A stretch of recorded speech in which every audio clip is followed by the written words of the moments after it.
First it was France, now it is Russia. One by one, Mali is cutting ties with powerful forces and the world is watching with worried eyes. Just a few years ago, Mali welcomed Russian forces as partners after cutting ties with France. But now that chapter is closing too. This shift is part of something called TRAORÉ'S revolution, inspired by a young leader from Burkina Faso named Ibrahim Traoré, who is encouraging African countries to take charge of their own futures. But how did we get here? Why is this happening now? And what does it mean for the entire Sahel region? What we are witnessing is not chaos. It is a quiet revolution that could reshape the entire African continent. Mali became independent from France in 1960, building on a proud history that goes back to the Mali Empire, a powerful kingdom known for its wealth, trade, and learning.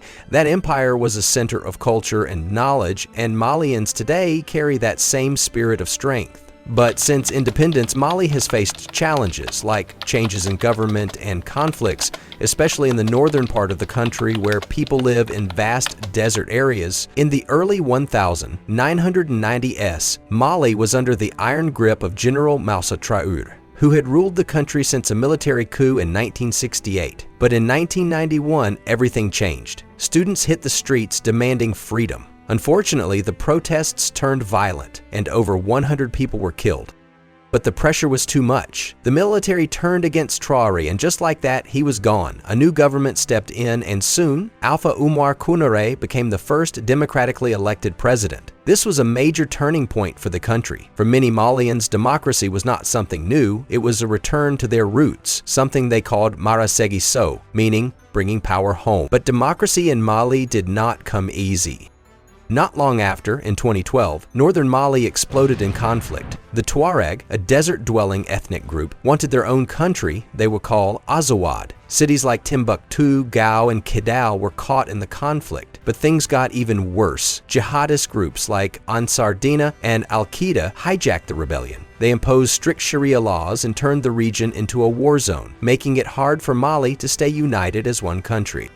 But Mali's government wanted to keep the nation together, so they started asking for help from other countries to keep the country together. This crisis caused France, Mali's former colonizer, to step in with tanks and troops under Operation Serval. French troops, alongside Malian forces, retook northern cities and pushed the extremists back. But the fighting did not stop.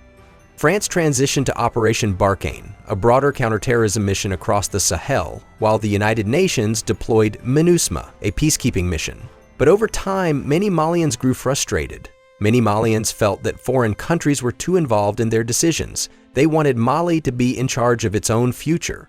To them, France was not solving the problem, it was controlling it to secure its influence. By 2020, the Malians became fed up and their anger boiled over. President Ibrahim Boubacar Keïta, who had been in power since 2013, was blamed for corruption and failure. Protests erupted and the military stepped in twice. In both 2020 and 2021, Colonel Assimi Goïta led coups that toppled Keïta's government. Goïta's junta capitalized on anti-French sentiment and promised something new: real independence. He promised to put Mali first, focusing on making the country strong and independent. And that was when Russia entered the game. In 2021, with France pulling back, Mali turned east for help from Russia. To help them, Mali brought in the Wagner Group, a secretive Russian-backed army known for operating in the shadows. They had already been active in places like Syria and the Central African Republic, regularly trading military help for access to valuable resources.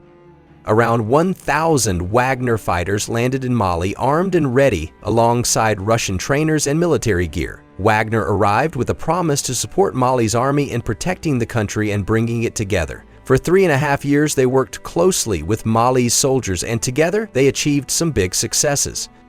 Wagner helped Mali's army take control of every major city in the country. This was a huge step toward making Mali stronger and more united. They brought equipment like weapons and vehicles and shared their skills to help Mali's soldiers fight groups that were causing trouble. In 2023, Mali's leaders kicked out the UN peacekeepers, accusing them of being biased. That same year, Wagner and the Malian army launched a big offensive in the north. They accomplished one of their biggest achievements by helping Mali take back the city of Kidal. Kidal's in the north, and it had been a tough place to control because of conflicts. Taking it back was a proud moment for Mali, showing the world that the country was serious about its security. But right from the start, the Wagner Group has been controversial.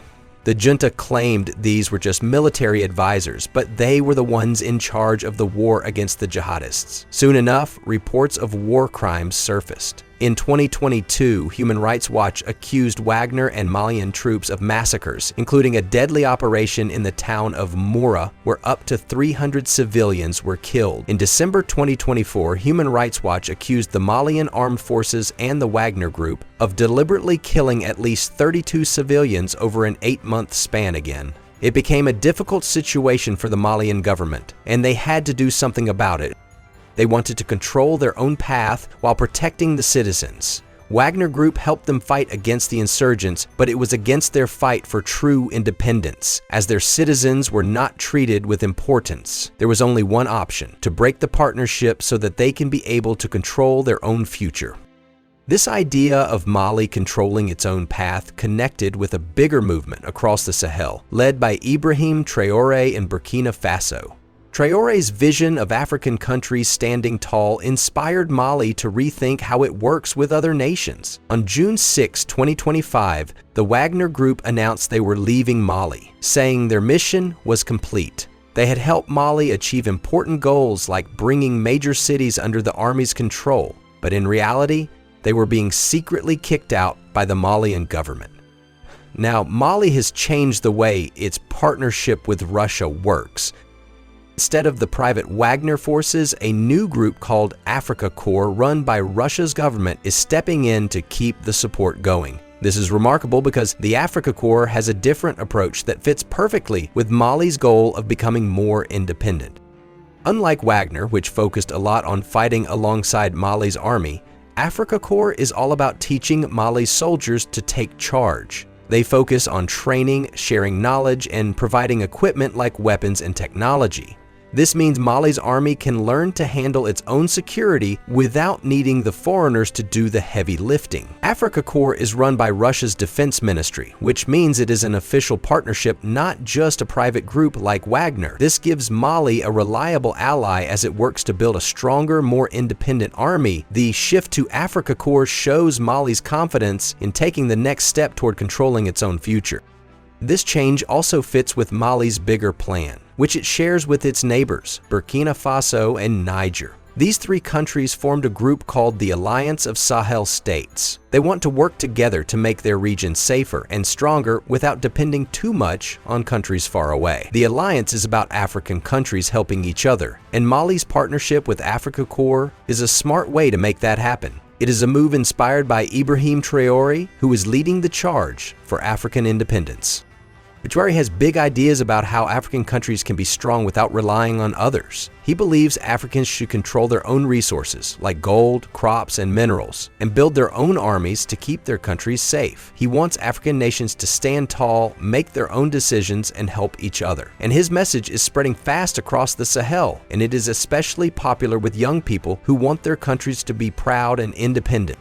In Mali, Colonel Assimi Goïta, the country's leader, looks up to Traoré. When Mali decided to switch from Wagner to Africa Corps, it showed that they were following Traoré's ideas about building a future where Africans are in charge. By training its soldiers and building its own strength, Mali is bringing power home, just like Traoré encourages. This makes people in Mali excited, especially young people who see a future where their country is strong and respected. Mali's decision to work with Africa Corps is a big step forward, and it is opening up all kinds of possibilities for the country. For one, Mali's army is getting stronger every day. With Africa Corps' help, Mali's soldiers are learning new skills and getting better equipment. This means they can protect their country without needing as much help from outside. The army has already done amazing things like taking back cities with Wagner's support, but now the Africa Corps is helping them take it to the next level. Malians are training to handle their own security from the busy streets of Bamako to the deserts in the north. This is pivotal because it means Malians are the ones keeping their country safe. It is a big part of Traoré's revolution, African countries being strong on their own. Mali is also becoming a leader in its region. The Alliance of Sahel States, which includes Mali, Burkina Faso, and Niger, is all about countries working together. They share the same goals, keeping their people safe, growing their economies, and making their own decisions. Mali's new partnership with Africa Corps is showing other countries how to get help while staying in charge. By training its soldiers and sharing ideas with its neighbors, Mali is helping the whole Sahel get stronger. This teamwork is a key part of Traoré's vision, where African countries support each other instead of waiting for others to solve their problems. At the same time, Mali is not just focused on the Sahel, it is also expanding its reach globally. Mali is making new friends around the world. Working with Africa Corps means Mali gets support from Russia, like training and equipment, without giving up control. But Mali is also talking to other countries like China, Turkey, and the United Arab Emirates. These countries want to help Mali grow by investing in things like roads, schools, and businesses. These new partnerships are remarkable because they let Mali choose partners who respect its goals. Mali wants to control its own resources like gold and farming, and these countries are ready to help without trying to take over. However, Mali's new path is not just about Mali. It is about the whole Sahel region. The Sahel is home to millions of young people with big dreams and endless potential. Leaders like Colonel Goïta in Mali and Ibrahim Traoré in Burkina Faso are showing that African countries can work together to make those dreams come true. The Alliance of Sahel States, combined with partnerships like Africa Corps, is helping build a stronger, more united Sahel where Africans are in charge. The Sahel has so much to offer. Mali is full of talented people, from musicians in Bamako to scholars in Timbuktu, where ancient manuscripts hold centuries of knowledge. By training its soldiers and working with neighbors, Mali is creating a future where young people can thrive. They can go to school, start businesses, and build lives they're proud of. This is what Traoré's revolution is all about, giving Africans the tools to create their own success. Mali's history is full of strength and pride. Long ago, the Mali Empire was a center of wealth and learning, trading gold and ideas with the world. Today, Malians are carrying that legacy forward. With Africa Corps helping and Traoré's ideas spreading, Mali is writing a new chapter, full of hope and possibility. Mali's new partnership with Africa Corps is a big step toward a stronger, more independent future, inspired by Ibrahim Traoré's vision of a proud, self-reliant Africa. Colonel Assimi Goïta and Mali's leaders are building a country that puts its people first. By training its soldiers, working with neighboring countries, and making new alliances around the world, Mali is taking charge of its destiny. The Sahel is full of hope and possibility, and Mali is at the heart of it. Traoré's revolution is spreading, and Mali is leading the way, showing the world that African nations can be strong, united, and proud. What do you think about Mali's new path? Do you think Traoré ideas will change the Sahel? Share your thoughts in the comments below, and let's talk about it. If you enjoyed this story, give it a thumbs up, share it with your friends, and subscribe for more updates about the world's big changes.